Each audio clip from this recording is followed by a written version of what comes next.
My name is Butterfly Gopal. I'm a resident in Ward 7, Jane and Finch. It's really great to hear a lot of folks from neighboring in Finch. It's always love. I'm one of the Jane and Finch organizers, as well as Jane Finch Action Against Poverty member. I live in a Toronto community housing high-rise building in the community, and I've been here for 24 years. I've experienced a lot of precarious housing as a young person. I've lived on the streets in a group home, and I moved around about 15 times before ending up at a shelter with my son at the time, who was one, before I ended up in housing where I live now. And that was in the mid 90s. And the impacts of no rent control under Mike Harris and that regime, at that time, we were in a housing crisis. Um, so as a frontline worker in the Jane and Finch area for more than 17 years, the disparity is only growing.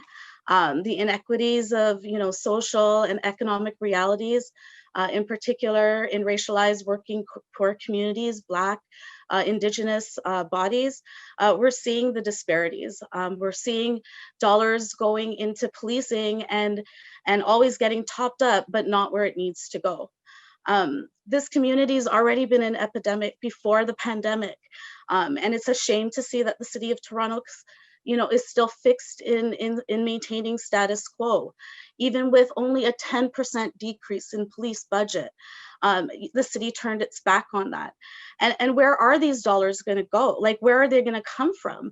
The city of Toronto, comes up with these initiatives and different programs like keeping housing eviction preventions, but with no staff, no resources. Who's going to facilitate these workshops? Who's going to do that literacy and education around tenant rights? Um, you know, we can talk about shelters and accessibility and where they are. We don't have shelters, and we don't, of course, we need immediate shelters, but that can't be the solution. We're in a pandemic and we need to do extraordinary things to move.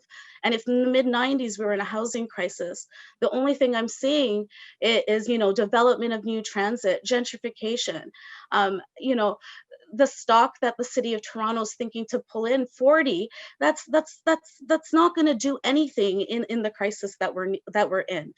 And with these developments of transit, it's been pushing our communities out and displacing us in many ways, and forcing women and precarious people to be innovative and resilient in a housing crisis. People are choosing dangerous situations to survive in the city of Toronto. Um, when we talk about this ban and the implications of Bill 184, this neighborhood was already historically a high eviction neighborhood. This neighborhood was already doing reno evictions. This community has enormous rooming houses that are unsafe and known that they're unsafe, but what else are people supposed to do?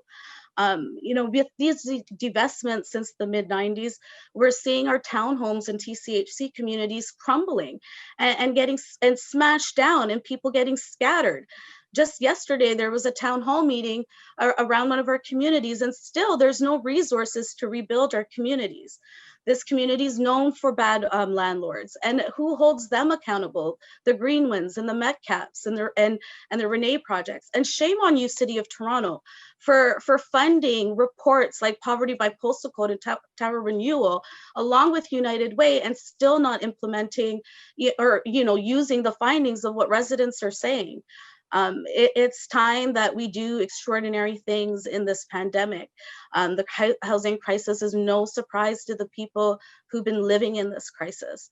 And the city needs to do more. Defund the police, put the money where it needs to go.